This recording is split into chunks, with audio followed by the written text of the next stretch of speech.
The smell of freshly brewed coffee filled the air, but it did nothing to soothe the growing tension in the room. I stood in the middle of the living room, my hands clenched at my sides, staring at Henry as he lounged on the expensive leather couch like a king on his throne. His legs were carelessly spread apart, his arms draped over the backrest, and his expression held nothing but arrogance. "Hey idiot! My shoes need cleaning." The words cut through the air like a slap. I turned slowly, my eyes locking onto his scuffed designer loafers. Mud clung to the soles, staining the expensive Persian rug beneath them. He had been out golfing earlier and now he expected me to play the role of his personal servant. I swallowed my anger, forcing my voice to remain steady. "Clean them yourself, Henry." The room fell silent. Henry's eyes darkened and for a brief moment, I thought he might actually get up and do something. But instead he let out a low chuckle, shaking his head like I was a child who had just said something stupid. "Are you deaf or just stupid?" he sneered. I said, "Clean my damn shoes." I didn't move.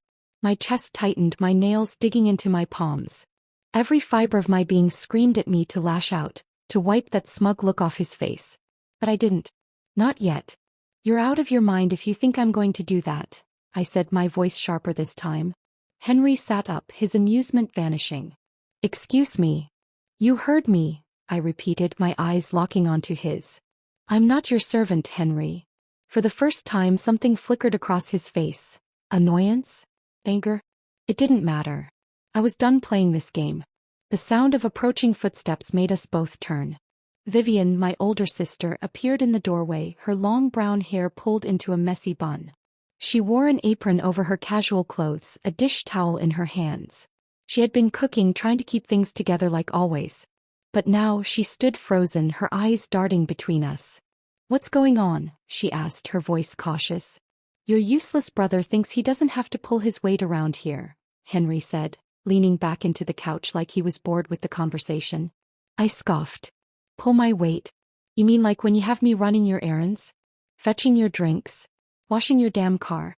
You don't want a house guest, Henry. You want a butler." Vivian's eyes widened. "Henry, is that true?"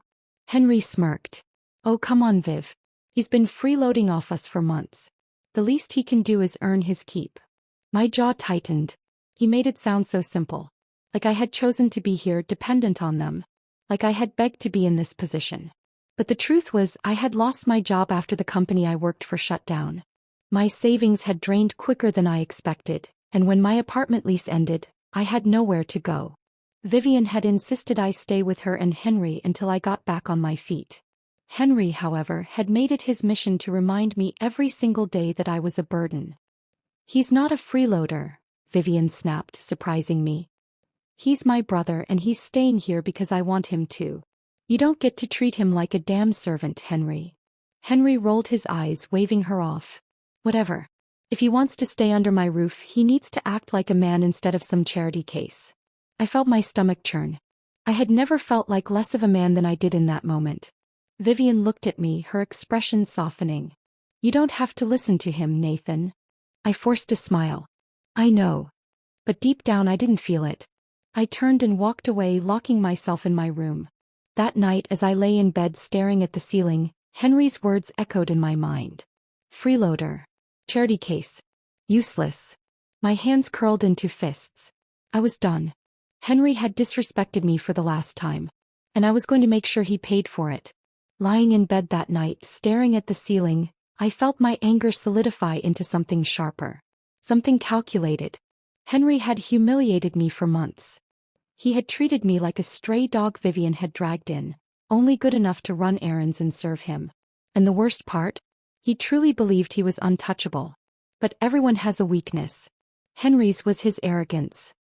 He thought Vivian would always be there no matter how badly he treated her. He thought she had no options. That she was stuck with him.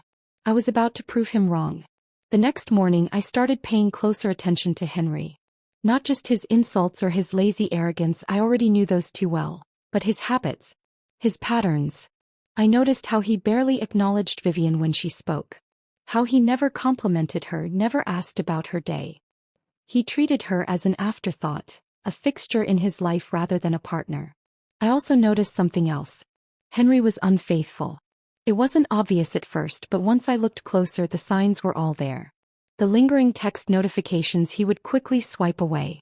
The sudden business dinners that lasted all night. The way he'd return home reeking of expensive perfume that wasn't Vivian's. If I could see it, then so could she. I just had to open her eyes. Over breakfast one morning, I casually brought it up. You know, Henry spends a lot of late nights out, I said, pouring myself some coffee. Vivian, still in her robe, raised an eyebrow. Yeah. So? I shrugged, stirring my coffee. Nothing. I saw him at that rooftop bar downtown the other night. Thought he was at a business meeting. She froze, her spoon hovering over her cereal. You saw him? Yeah. I took a sip, acting uninterested. Didn't think much of it.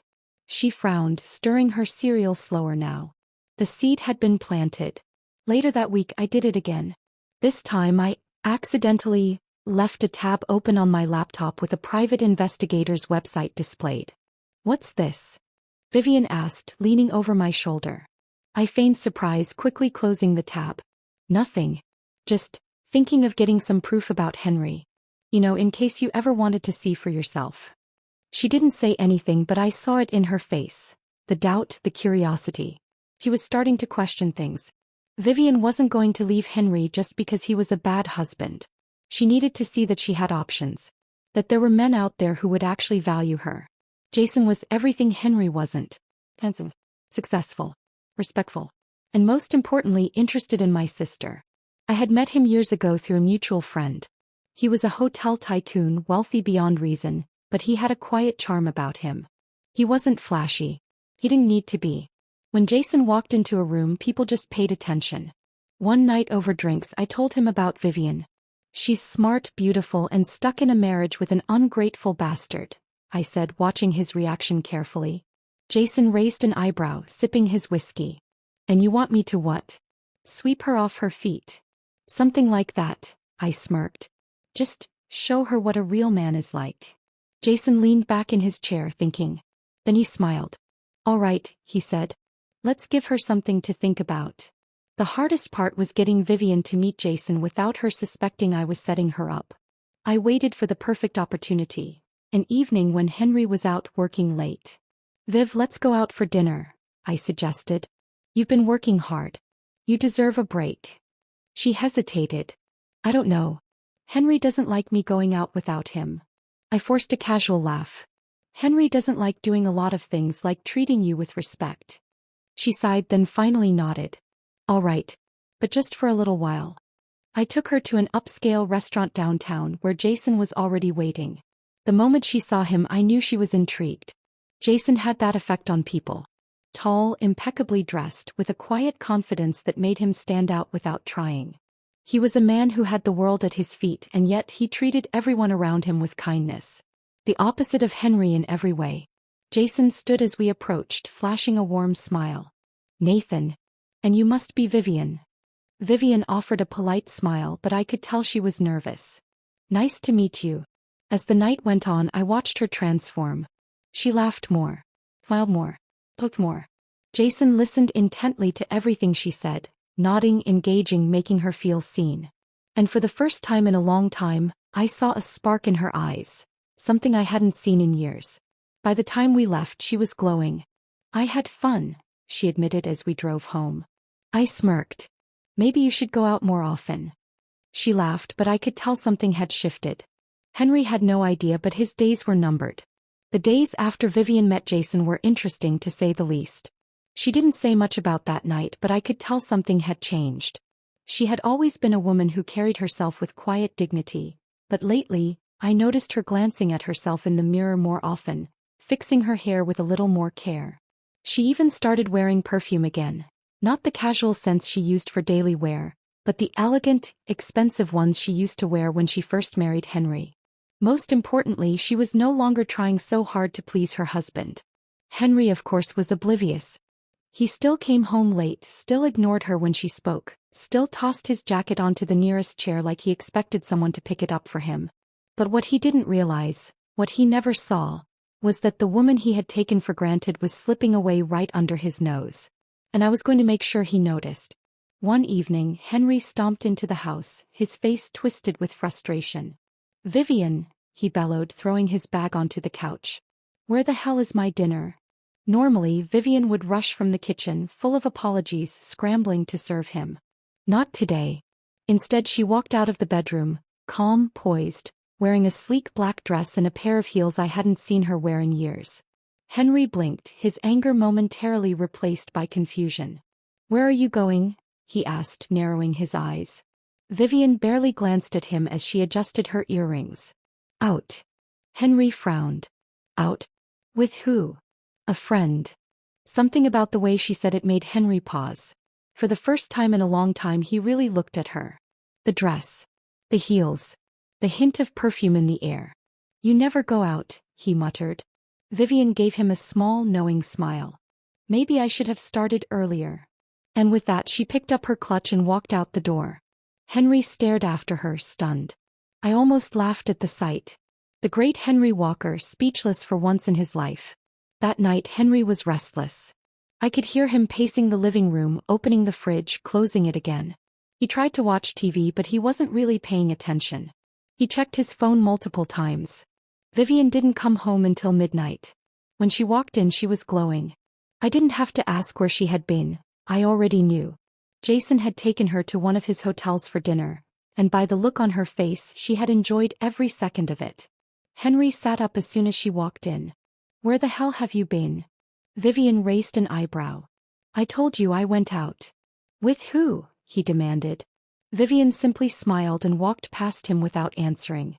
Henry's jaw clenched. He turned to me as if expecting me to say something but I just shrugged. "You heard her," I said. "She went out." For the first time since I had been living in that house, I saw something close to fear in Henry's eyes. He wasn't used to this. He was used to Vivian being predictable. He was used to her waiting for him, catering to him, never questioning him. But now she was slipping from his grasp. And he didn't know what to do about it.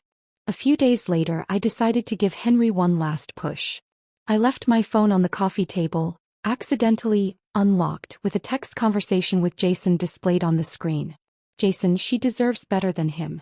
Me, she's finally starting to see that. Isn't it? I'll take care of her." I made sure Henry saw it. He did. I watched as his eyes scanned the screen, his face darkening.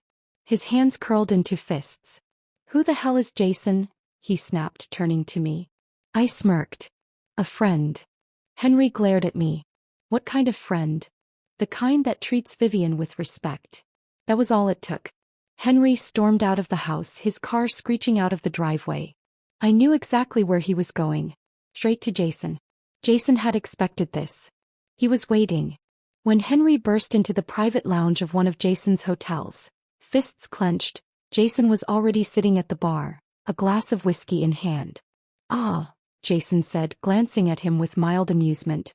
"Henry Walker. Finally decided to notice your wife." Henry marched forward, slamming his hands onto the bar. "Stay the hell away from Vivian." Jason simply sipped his drink. "Funny. I don't recall forcing her to do anything. If she wants to spend time with me, that's her choice." Henry's nostrils flared. "She's my wife." Jason tilted his head. "Then why does she seem happier when she's with me?" That shut Henry up. For a second he looked lost. Jason leaned in, his voice lower now. "You've spent years treating her like she was disposable. You thought she'd never leave because you assumed she had nowhere else to go." He smirked. "Now she knows better." Henry clenched his fists. "She won't leave me." Jason chuckled. "We'll see about that." And with that he stood, straightened his suit and walked out, leaving Henry alone with the sinking realization that for the first time in his life he was losing control. And I was going to make sure he lost everything. Henry wasn't the type of man to admit defeat. He was arrogant, self-absorbed, and convinced the world revolved around him. But now, for the first time in his life, he was truly afraid. Afraid of losing Vivian. Afraid of losing the one thing he had always assumed was his. And that fear made him reckless. The morning after his confrontation with Jason, Henry was a mess. He sat at the dining table, gripping his coffee mug so tightly his knuckles turned white. His usual smug expression was gone, replaced by something almost desperate. Vivian, on the other hand, looked radiant. She had always been beautiful, but now she glowed. She didn't even look at Henry as she sipped her tea. Henry finally broke the silence. "Vivian," he said, his voice tight, "we need to talk." She raised an eyebrow but didn't reply. He cleared his throat, clearly struggling to control his temper. "I feel like we've been drifting apart lately." I nearly choked on my food. Drifting apart? The man had treated her like a doormat for years, and now he wanted to talk? Vivian set her cup down carefully. "That's interesting," she said. "Because I thought you didn't care." Henry clenched his jaw. "Of course I care. You're my wife." Vivian let out a small laugh. "Oh, now I'm your wife? That's funny because for years I was just the woman who made your dinner and ironed your shirts while you spent nights out with God knows who." Henry flinched. "That's not." "I don't want to hear it," Vivian cut him off, her voice firm. "You never cared before, so don't pretend now just because you're scared of losing me." Silence filled the room. For once Henry had no comeback. But Henry wasn't the type to back down. If begging didn't work, he would try to buy her love. The next day he came home with gifts. A designer handbag. A diamond necklace. A brand new car parked in the driveway. Vivian barely looked at them. "I don't want things, Henry," she said simply. "I wanted respect." Henry clenched his fists, frustration boiling beneath his skin. He had no idea how to handle a version of Vivian that wasn't eager to please him. And that scared him even more. That evening I found him in his study drinking. He was hunched over his desk, a bottle of whiskey beside him, his eyes dark and unfocused. When he noticed me, he let out a humorless chuckle. "You must be enjoying this," he muttered. I leaned against the doorway, crossing my arms. "Enjoying what?" He looked up, his eyes filled with something almost like hatred. "You did this," he spat. "You poisoned her against me." I raised an eyebrow. "You did that yourself, Henry." "I just helped her see it." His jaw tightened. "You think she's really going to leave me for him?" I shrugged. "Why wouldn't she?" Henry's grip on his glass tightened. "I made her life what it is. She wouldn't be anything without me." I laughed. "Well, you really don't get it, do you?" I stepped forward, lowering my voice. "You never made Vivian. He was always incredible. You just never noticed." Henry looked away, his face twisting with something ugly. And that's when I knew. He wasn't just angry. He was losing control. A few nights later, I walked into the living room to find Vivian standing by the window, staring out into the dark. There was something distant in her eyes, something unreadable. "What's on your mind?" I asked. She took a deep breath. "I made my decision. I already knew what it was. I'm leaving him," she said, her voice steady. I nodded. "Good." She turned to me, something like gratitude in her eyes. "Thank you, Nathan." I shook my head. "You don't have to thank me." But she did. Because for the first time in her life she was free. And Henry? Henry was about to lose everything. The moment Vivian decided to leave Henry, the countdown to his downfall truly began. He just didn't know it yet. For years he had built his life around control over his wife, his home, and even me, treating me like I was beneath him. But the thing about men like Henry was that they were invincible only as long as everyone around them played their roles. Vivian had finally stepped out of hers. And I was about to tear down what was left of his false empire.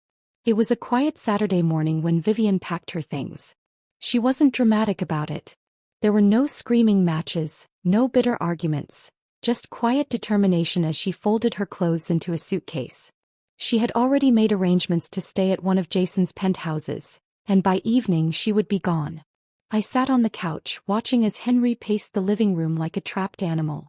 "You don't have to do this," he muttered, raking a hand through his hair as he looked at Vivian. "We can fix this." Vivian didn't even glance at him. "There's nothing to fix." His jaw clenched. "What about everything we've built?" She paused, turning to face him. "You mean everything you built, while I was just there, unseen and unheard?" She sighed. "I spent years making excuses for you, Henry. I told myself that one day you'd appreciate me, that you'd change. But now I see you never will." Henry stepped toward her, his eyes desperate. "I can change. Just give me a chance." Vivian shook her head. "No, Henry. You don't want me, you just don't want to lose." Silence filled the room. For the first time I saw real fear in Henry's eyes. He wasn't afraid of losing Vivian's love. He was afraid of losing his image. The powerful businessman with the perfect wife, the perfect house, the perfect life, Without Vivian, that illusion shattered. Vivian zipped up her suitcase, grabbed her keys and turned to me. Ready? I stood nodding. That's when Henry snapped. His face twisted with rage as he pointed a finger at me. This is your fault, he snarled. You poisoned her against me. I smirked. No, Henry. You did that all by yourself. His fists clenched, his face burning red. For a second I thought he might actually take a swing at me. But then his gaze darted back to Vivian and I saw it. Panic. Not because he loved her, but because he was losing his power over her. Vivian walked past him without another word, stepping out into the sunlight. I followed, leaving Henry standing in the doorway, staring after us like a man watching his entire world crumble. A week later the news broke. Not just about Vivian leaving Henry but about why. Jason didn't need to make an announcement.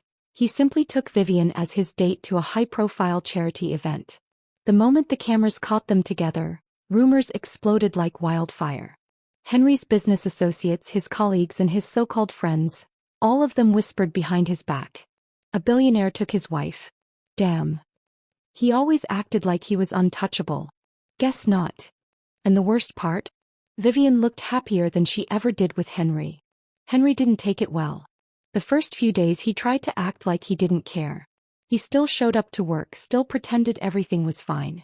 But behind closed doors he was falling apart. His drinking got worse. He stopped shaving, stopped sleeping. He lashed out at his employees, fired his assistant for no reason, and even got into a heated argument with a business partner. Then came the real humiliation. A leaked video surfaced. One of Henry, drunk at a bar, ranting about Jason. That bastard stole my wife, he slurred, slamming his glass down. She wouldn't have left if it wasn't for him. I made her. She was nothing without me. By the next morning the clip was everywhere. Memes, tweets, news articles. The once powerful Henry Walker had been reduced to nothing more than a joke. A month after Vivian left I got a call. I recognized the number instantly. Henry. I let it ring a few times before answering. Hello. There was silence on the other end. Then a ragged sigh. I lost everything, he muttered. His voice was hoarse, exhausted. I leaned back in my chair. Yeah. You did. Another pause. Then softer this time. Was this what you wanted? I thought about it. About all the times he had belittled me, treated me like a servant, like I was less than him. About all the nights Vivian cried herself to sleep, wondering why she wasn't enough for the man she had given her life to. Finally I answered. No, Henry. This is what you deserved. And with that I hung up. He had made me feel powerless for years. But now he was the one left with nothing. Henry never recovered from losing Vivian. He tried. He tried to rebuild his image, throwing himself into work, pretending he was still the powerful, untouchable man he used to be. But the world had already moved on. His business suffered.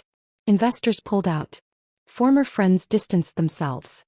His reputation never quite recovered from the public humiliation, and despite his desperate attempts to save face, he was no longer the man people once respected or feared. Vivian, on the other hand, flourished. She and Jason took their time, not rushing into anything, but it was obvious to everyone that she was finally happy. Free. She traveled, pursued her passions, and for the first time in years she lived instead of just existing. As for me, I thrived. Without Henry constantly belittling me, I focused on my own career, building a name for myself on my own terms. And through it all, Vivian remained in my life. Not as someone trapped in a miserable marriage, but as a woman who had finally reclaimed her power.